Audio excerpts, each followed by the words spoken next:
Glória a Deus, glória a Deus. Saúdo você com a paz do Senhor Jesus. Nós que estamos em mais uma live, na qual nós estamos estudando o livro de Deuteronômio. Fique à vontade, seja bem-vindo no nome de Jesus. Aproveita para convidar alguém querido, uma pessoa que você deseja que esteja conosco.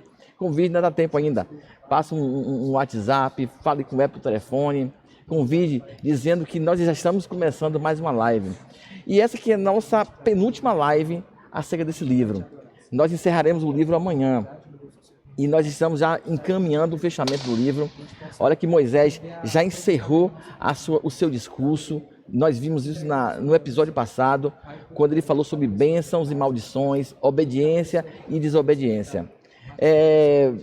E nós hoje, iremos, já que a parte finalzinha do livro, onde Moisés começa a dar as últimas instruções ao povo, instruir e comissionar Josué, aquele que o sucederia na missão de introduzir o povo na terra de Canaã. Mas antes eu quero orar com você. Coloque a mão no seu coração nesse instante e vamos orar ao Senhor pedindo a Ele, porque na verdade aqui eu sou apenas um facilitador. O professor é o Espírito Santo. Amém? Santo Deus, Pai de amor, Pai de misericórdia, mais uma vez, Senhor, nos encontramos em Tua santa e bendita presença. E nós te pedimos, ó Pai, que o Senhor conduza essa instrução, Senhor, nos instrua também, segundo a Tua palavra, para que nós possamos crescer na semelhança de Cristo, em nome de Jesus. Amém. Glória a Deus.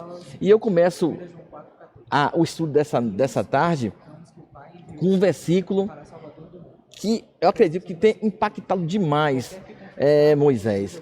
Ele se encontra no capítulo 31, versículo 16. Diz assim: o nosso Deus disse a Moisés: este povo se levantará e se prostituirá, indo após deuses estranhos na terra para cujo meio vai. Olha que texto, olha que palavra dura essa para Moisés. Depois que Moisés encerra o seu último discurso ao povo, essa que foi a preparação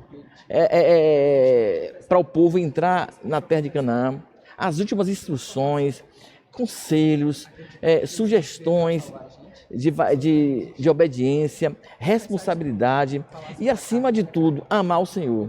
Moisés fez todo um conjunto de material histórico, material atual, para instruir esse povo a entrar na terra de Canaã.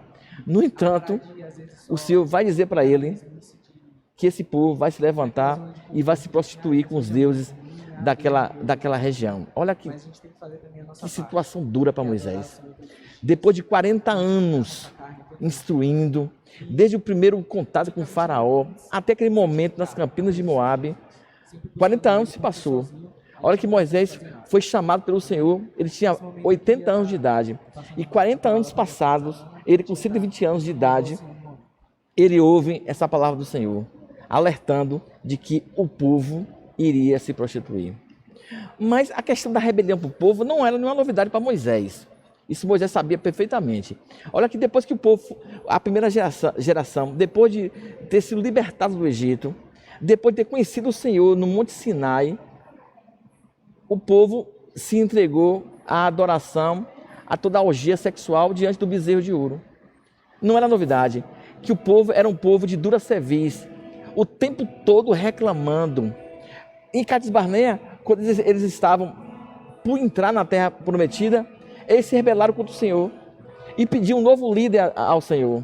Então não era novidade alguma que esse povo fizesse isso. Mas para Moisés, encerrando sua carreira, já sabendo que sua morte era próxima, que ele não atravessaria o Jordão, porque todo mundo que faz algum serviço, principalmente na obra do Senhor, espera que o objetivo seja alcançado. É bem verdade que a sua missão era conduzir o povo, era libertar o povo do Egito, estabelecer esse povo como nação, dar instrução para esse povo, para que mais tarde Josué introduzisse esse povo na terra. A sua missão estava cumprida, mas para ele foi difícil, porque ele desenvolveu o seu afeto com o povo. E aí, diante disso, esse golpe duro, Moisés tenha sentido que, com essa realidade dura, que o povo de Israel trazia. E essa nova geração, não pense você que as rebeliões ficaram restritas somente à primeira geração. Essa segunda geração também havia se envolvido com rebelião. Lá nas planícies de Moab, ali pertinho mesmo, quando Balaão lançou cascas de bananas para o povo, convidando o povo a participar das festas moabitas, e o povo se envolveu com prostituição. Então, naquele momento, era a nova geração se envolvendo. Então, era do povo, fazia parte do DNA do povo, faz parte do DNA do povo de Deus. Essa tendência a se inclinar ao mal, a virar as costas para o Senhor. Nós já falamos aqui que a prosperidade, ela tem esse duplo sentido. Uma direção de abençoar o povo com bens materiais, mas os bens materiais, a prosperidade, tendem a afastar esse homem de Deus. E, infelizmente, essa realidade também não era restrita apenas ao povo de Deus. Também a igreja do Senhor, que tem a tendência dura de se afastar do Senhor mediante a prosperidade que recebe do Senhor. Moisés fez o que o Senhor lhe ordenou. Diante dessa trágica notícia, o Senhor, ele fez o que o Senhor havia lhe ordenado. Era entregar o livro de lei ao povo, aos sacerdotes, e instruí-los como deveria usar o livro da lei. Depois entoou o cântico de admoestações, o cântico de Moisés, que retratava a realidade do povo e advertia o povo quanto à desobediência e a decisão do povo de abandonar o Senhor. Olha que Moisés também, ele estabelece 3 responsabilidades para o povo de Deus no tempo atual também. Não só o povo de Deus, lá em Cades Barnea, no povo de Deus, nas planícies de Moab, mas também para a igreja do Senhor no nosso tempo. Ele diz o seguinte, que o povo deve honrar os líderes tementes a Deus, aqueles líderes que o Senhor tem levantado para guiar a sua vida, para te guardar e para te abençoar. E que o povo também tinha a responsabilidade de ouvir a palavra de Deus. Nós, incansavelmente, temos dito que é muito difícil o povo de Deus ter qualquer tipo de prosperidade, e eu me refiro a espiritual, crescer espiritualmente na graça do conhecimento do Senhor, sem manter uma relação estreita com a palavra do Senhor. Isso é impossível. Nós já dissemos também que me causa espanto muitas pessoas que declaram um desejo ardente de conhecer o Senhor, de estreitar sua relação com o Senhor, mas não querem o aprofundamento na palavra do Senhor, não querem momento de oração com o Senhor. E aí fica difícil, querido, se você deseja, mas não quer se aprofundar na palavra do Senhor. E mais, além de honrar os líderes tementes a Deus que o Senhor tem levantado para guardar a sua vida, você precisa ouvir a palavra do Senhor e mais, dar ouvidos às advertências que o Senhor nos dá, aos avisos que o Senhor nos dá, aos alertas que o Senhor tem nos dado. Então precisamos estar atentos a esse tipo de situação. Olha que Moisés, um líder temente que o Senhor havia levantado. E nesse momento, como Moisés já com 120 anos, Moisés ele começa a se encaminhar para o final da sua vida. E aí ele chama Josué, ele dá a direção do Senhor para Josué, dá algumas instruções a Josué, o encoraja nessa difícil missão. A missão de Josué não era uma missão fácil, não era uma missão simples. O povo, já vimos que era um povo duro, um povo desobediente. E Moisés e Josué não dispunham de recursos que nós temos hoje. Agora imagine instruir essa grande multidão. É bem verdade que ele tinha o auxílio de 70 anciãos, ele tinha os líderes de cada tribo, tudo isso ajudava, mas de qualquer modo, conduzir esse povo a tomar posse da terra não foi uma tarefa simples. E mesmo depois que Moisés, e ele estava junto com Moisés, quando ouviu a mensagem do Senhor dizendo que o povo se entregaria à idolatria. Porque Moisés começa o capítulo 31 instruindo Josué, dando as últimas instruções ao povo, encorajando Josué. E aí o Senhor pede que Moisés o leve até a tenda da congregação. E lá, Josué, diante do Senhor, ele ouve do Senhor essa palavra dada a Moisés, de que o povo se entregaria às prostituições e à idolatria. Agora, Josué, agora, num momento desse, se a palavra foi dura para Moisés, ouvindo essa mensagem depois de 40 anos, agora imagine para Josué, que também percorreu com Moisés durante esses 40 anos, e ele teria a responsabilidade de introduzir esse povo na terra prometida. Então ele sabia que ele estava pegando uma tarefa muito difícil para introduzir esse povo na terra prometida. Agora, Josué não era um rapaz desconhecido de Moisés, era um rapaz muito próximo a Moisés. Ele foi considerado como servo de Moisés. Foi Josué que comandou o exército israelense naquela batalha contra os amalequitas, assim que o povo atravessou o Mar Vermelho, aquele embate com os amalequitas. Foi Josué que liderou. Josué esteve com Moisés no Monte Sinai. Ele não esteve diante do Senhor, mas acompanhou Moisés até certo ponto, até certa altura do monte. Josué era um fiel escudeiro de Moisés.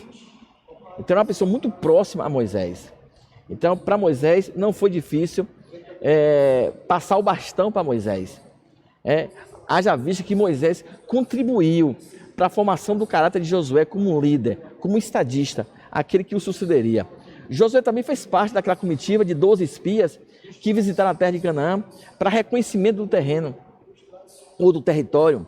E Josué, juntamente com Caleb, apenas eles dois, trouxeram um relatório positivo, um relatório de apoio a Moisés e Arão, afirmando: o Senhor de fato nos dará essa terra, porque assim ele nos prometeu. E Moisés, ele encoraja Josué ao garantir que Deus estaria à sua frente. Deus iria adiante dele, dando à nação posse da terra prometida, expulsando todos aqueles habitantes e destruindo toda aquela idolatria.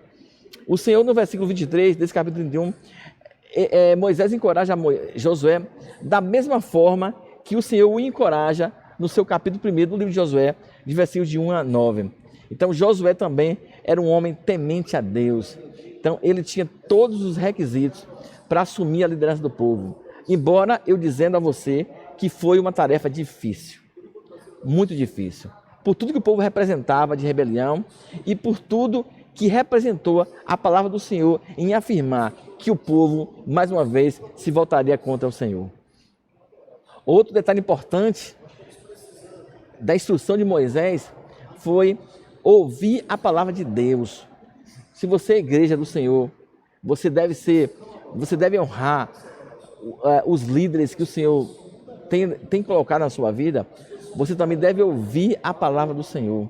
No Monte Sinai, o Senhor deixou claro que Israel, que ao contrário das nações ao seu redor, não deveria se dedicar às práticas da cultura pagã daquelas nações. Mas a nação de Israel tinha um Deus verdadeiro, um Deus que havia dado a eles uma lei sagrada, para que a partir dessa lei eles fossem estabelecidos na terra como nação. Aí a palavra do Senhor nos diz, porque na verdade ouvir, como nós já dissemos, esse ouvir faz parte da confissão de fé dos judeus. E exatamente nos versículos 4 e 5 do capítulo 6. Ouve Israel, o Senhor nosso Deus, Ele é o único Deus, Ele é o único Senhor. Amarás, pois, o Senhor teu Deus de todo o coração e de toda a tua alma, de todas as tuas forças, porque essa fazia parte da confissão de fé dos judeus. A Shema, que significa, palavra hebraica, que significa ouvir, compreender, dar atenção às palavras do Senhor.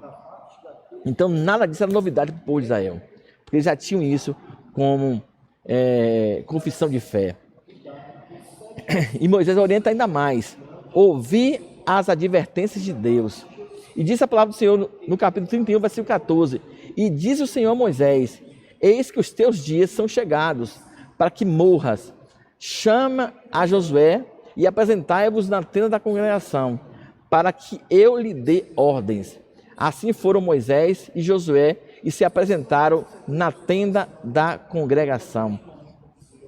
É exatamente o que o Senhor havia ordenado, né? havia chegado a hora de Moisés. Depois de muito tempo, de muitas alegrias, de muitas lágrimas, de muitas dificuldades, mas em todos os momentos Moisés esteve tendo ao seu lado, na sua direção, a presença do Senhor e a sua palavra. E agora chegara a sua hora de partir. A causa da apostasia não seria somente a influência. E eu queria chamar sua atenção nessa hora, porque a causa da apostasia de Israel não havia sido apenas o seu envolvimento inicial, o seu primeiro contato com as religiões pagãs. O principal foi a prosperidade na terra. Essa foi a principal razão de ter provocado no povo de Israel o abandono do Senhor. Porque existem situações nas nossas vidas que nós somos tentados a acreditar que foi o nosso braço que conquistou. Eu não sei o que você pensa agora, se você acredita ao Senhor todas os seus triunfos, as suas conquistas, ou você é mais um que acredita que foi a força do seu braço que conquistou. Israel, ele viveu, olha só que situação de Israel. A nação viveu muito tempo como escravo no Egito. Então, com muita dificuldade e aflições, esse povo foi libertado do Egito. E na sequência, eles passaram 40 anos no deserto. E a gente sabe, imagina a dificuldade de viver no deserto. Escassez de água, vivendo à mercê do tempo, das mudanças climáticas, tempestade de areia, proximidade com serpentes, escorpiões. Então, toda dificuldade, sol escaldante durante o dia. Imagine ver uma temperatura de 50 graus durante o dia e à noite cair para -1. Então, o deserto, ele significa, no sentido literal, dificuldade. Então, o povo saiu de uma dificuldade, escravos no Egito, passou a viver em liberdade como nação livre, mas no deserto.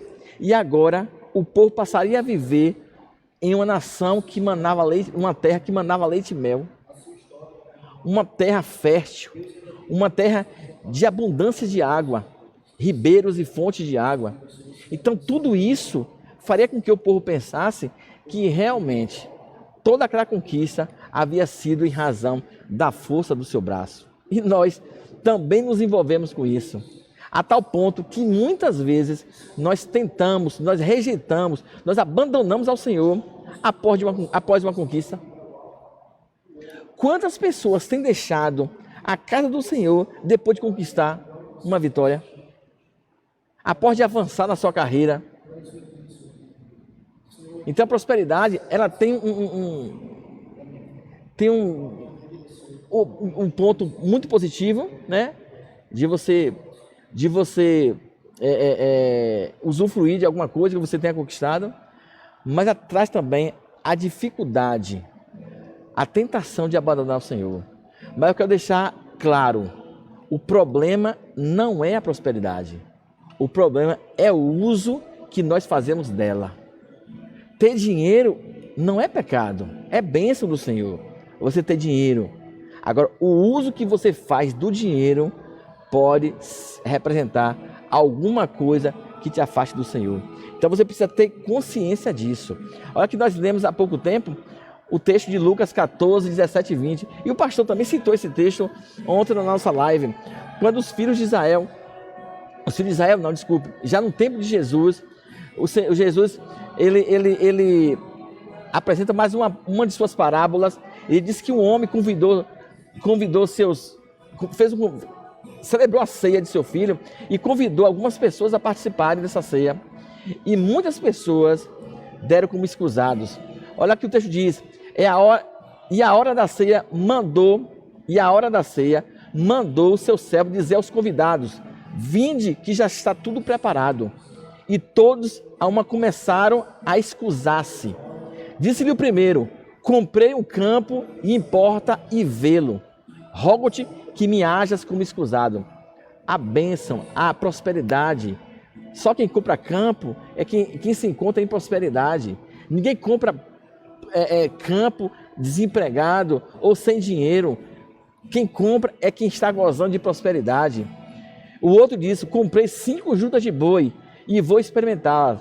Rogo-te que me hajas por escusado. Mais uma vez, a questão da prosperidade afasta o homem dos propósitos do Senhor.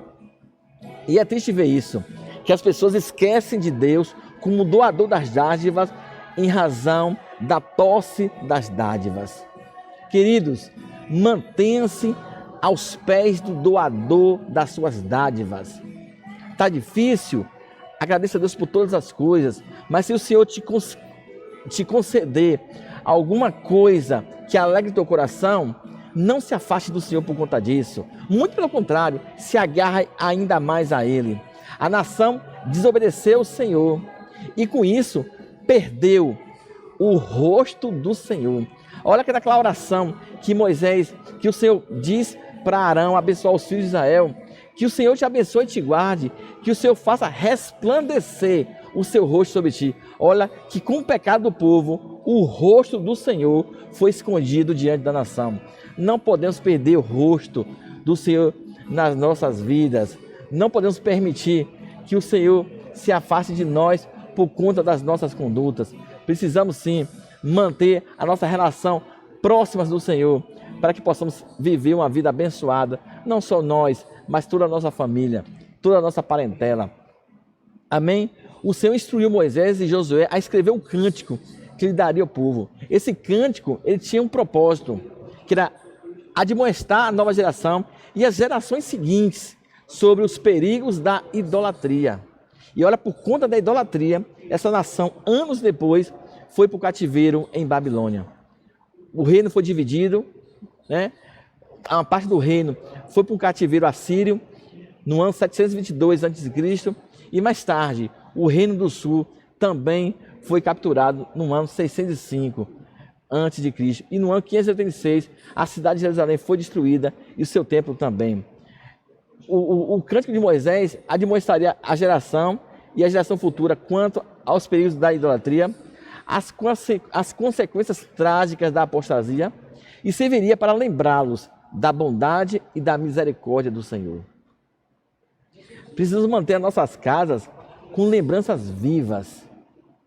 Se você tem dificuldade em se lembrar, anote, põe em cartazes, pinta a parede do quintal. Você não deve se esquecer da bondade do Senhor. Faça alguma coisa que provoque a sua memória, que traga à sua memória os grandes feitos do Senhor.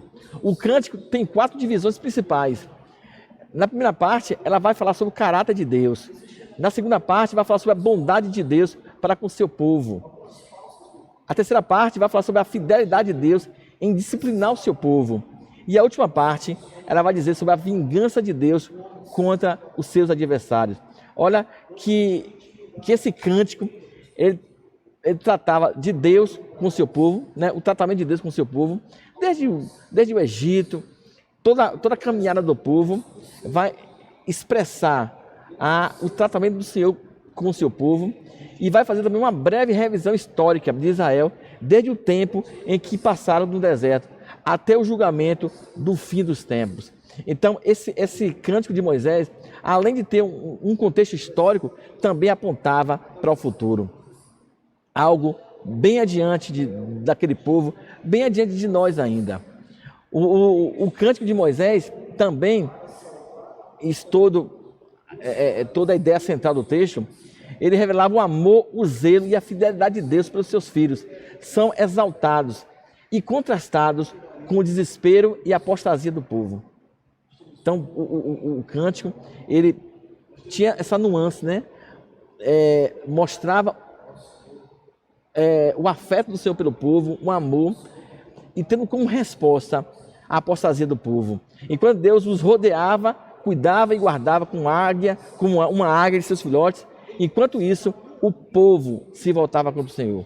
Então, esse cântico de Moisés é um cântico bastante profundo, que ele retrata todos os acontecimentos do povo, bem como a sua apostasia, a sua revolta contra o Senhor. Amém? O caráter de Deus, ele expressa logo no início do cântico, dos versículos de 1 a 4. E apesar de Josué estar com Moisés na hora, foi Moisés que apresentou ao povo. E ele apresenta duas imagens interessantes, um tribunal e a chuva, né? Ele apresenta a nação sendo acusada por abandonar o Senhor e quebrar a sua aliança, e essa era a ofensa mais grave do que o povo poderia cometer, do que se envolver com idolatria, era abandonar seu Deus. Essa foi talvez o golpe duro do povo contra o Senhor. Muito antes, muito mais do que se envolver com a idolatria, foi abandonar o Senhor. Abandonar o Senhor, aquele que deu ao povo todas as bênçãos, todas as dádivas, o povo abandona o Senhor. E olha que Moisés ele vai tomar os céus e a terra como testemunha. Isso acaba configurando como um tribunal onde há testemunhas, e o Senhor toma os céus e a terra como testemunha, estabelecendo assim um tribunal contra os filhos de Israel. E ele também faz menção da chuva. Olha que ele não traz à tona uma tempestade, ele traz a chuva fina, a chuva mansa, a chuva que amolece a terra para poder germinar as sementes. É como se Moisés fizesse menção da chuva, acreditando que a chuva poderia amolecer aquela terra dura e árida do coração dos filhos de Israel, a ponto de entender as bondades e as misericórdias do Senhor. Falar a verdade em amor é a melhor forma de proclamar a palavra de Deus. Então foi assim que Moisés se dispôs, no seu cântico, falar da bondade do Senhor, estabelecer seu tribunal, tomando os céus e a terra como testemunha, mas também usando o exemplo da chuva, que molha a terra e amolece a terra para o germinar da semente. A bondade de Deus para com seu povo. Moisés expõe isso de forma muito categórica, de tudo que o Senhor havia feito. Moisés convidou o povo a se lembrar daquilo que Deus havia feito por eles nos tempos da antiguidade. É importante o povo de Deus manter a sua lembrança sempre atualizada, de modo a não esquecer de nenhum dos benefícios que o Senhor tem feito. Nós temos essa terrível tendência de esquecer aquilo que o Senhor tem feito por nós. E Moisés usa a imagem da águia, com seus filhotes, né? Ilustrando os versículos de 11 a 13, usando esse exemplo, que a águia, quando percebe que os seus filhotes, estão já prontos para voar, a águia destrói o seu ninho, para que os filhotinhos ganhem essa grande iniciativa para voar. Mas ela não abandona o seu filho, ela voa de perto, fica próximo ao filho, acompanhando. Ora, voa embaixo dos filhotes, né? Como uma retaguarda, um suporte. Ora, ela voa acima dos filhotes e agarrando seus filhotes com suas garras.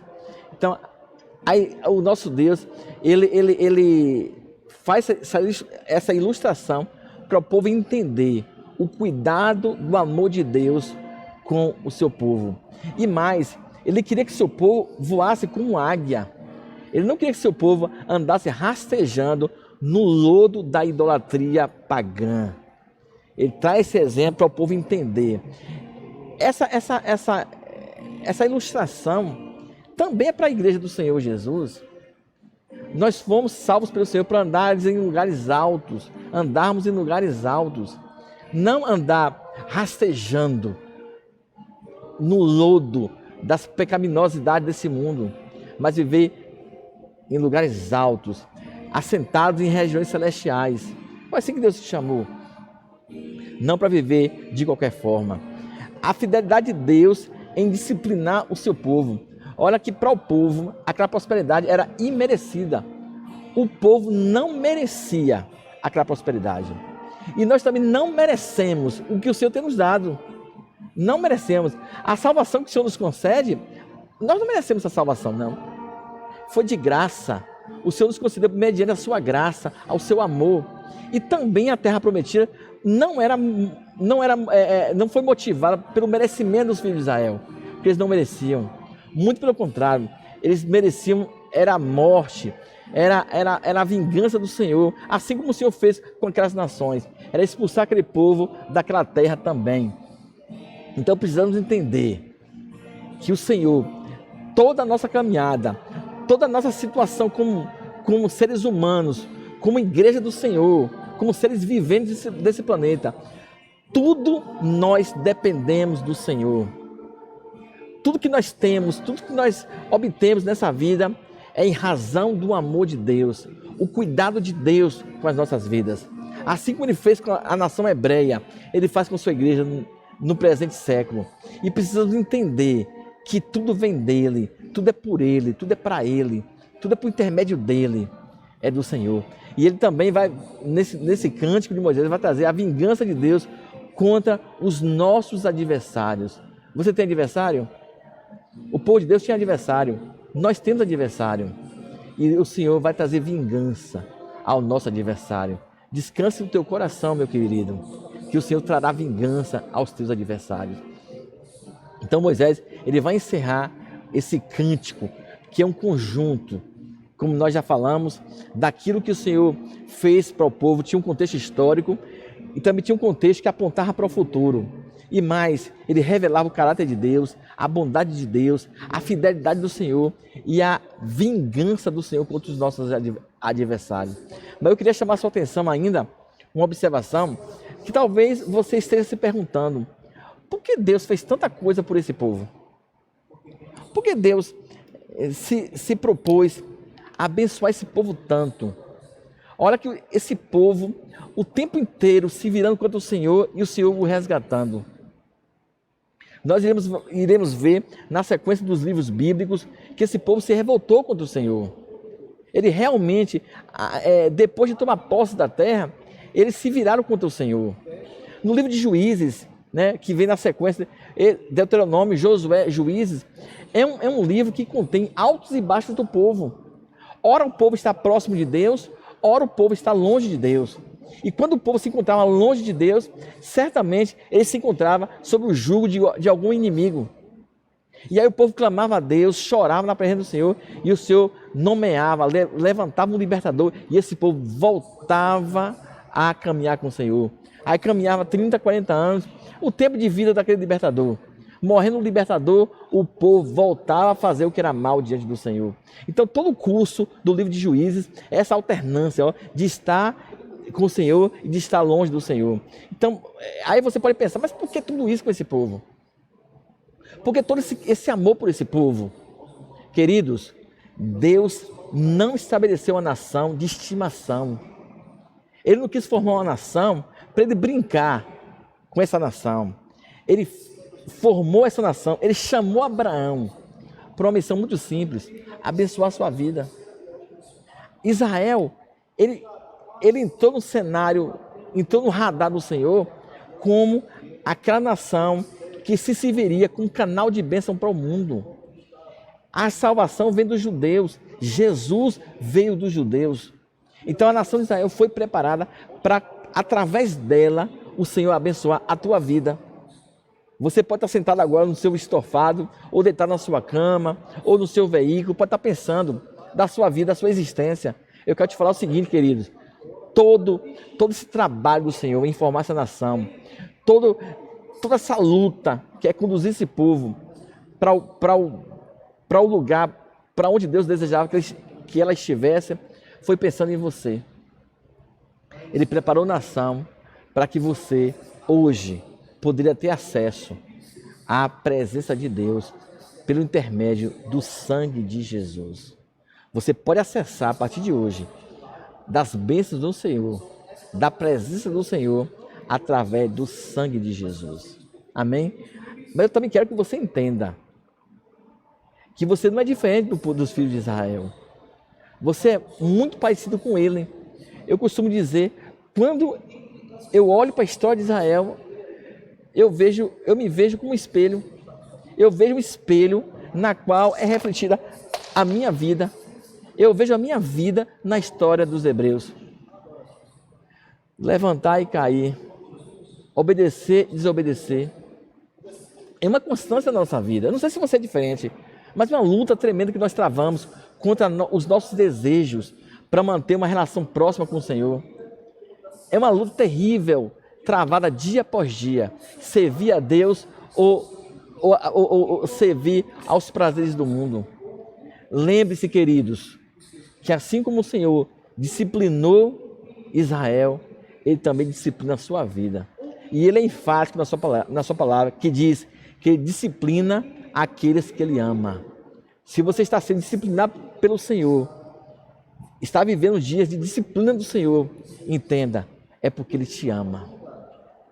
Ele quer te ver, como diz Bruno Henrique, em um outro patamar. Não por sua força, nem por seus méritos, mas pelo sangue de Jesus. Amém? Então que nessa tarde, nessa que nossa penúltima live, você seja abençoado pelo Senhor. E leia esse texto em casa com calma, esse capítulo 32 de Deuteronômio, o Cântico de Moisés. Reflita sobre ele e veja se de algum modo ele fala com sua vida. Se você se sente incluído naquela mensagem, nas advertências de Moisés através do seu cântico, onde ele lembra da bondade do Senhor na sua vida. Vê se você se inclui, porque eu me incluo. Eu me sinto contemplado com esse cântico de Moisés. Eu me sinto alcançado. Eu me sinto também cobrado quanto às advertências, a observar a fidelidade do Senhor. Eu também me sinto assim. Espero que você esteja também ciente de que você também é um povo abençoado do Senhor. Amém? Que o Senhor te abençoe e te guarde, que o Senhor faça resplandecer o seu rosto sobre ti e tenha misericórdia de ti. Que o Senhor sobre ti levante o seu rosto e te dê a paz. Seja abençoado no nome de Jesus. Tchau, até amanhã. Amanhã será a nossa última live desse estudo. Encerraremos amanhã o estudo de Deuteronômio. Deus abençoe. Tchau.